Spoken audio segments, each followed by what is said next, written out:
સલમાન ખાન પર હુમલાનું કાવતરું ઘડનારા પાંચમા આરોપીની હરિયાણામાંથી ધરપકડ. અનેક મહત્વના ખુલાસા થશે.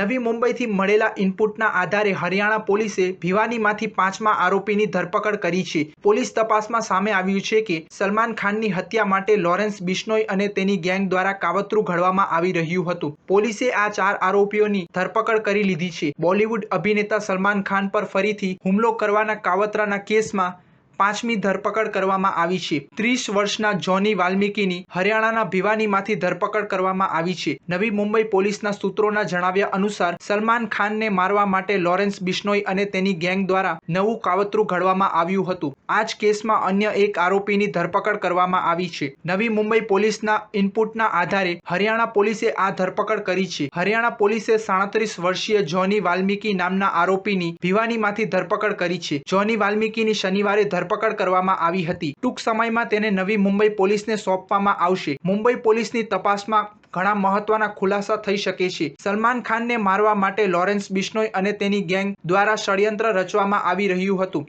નવી મુંબઈ પોલીસે આ ષડયંત્રને નિષ્ફળ બનાવ્યું અને એપ્રિલ મહિનામાં 4 આરોપીઓની ધરપકડ કરી. તેની પૂછપરછ દરમિયાન જ જોની વાલ્મીકીનું નામ સામે આવ્યું હતું.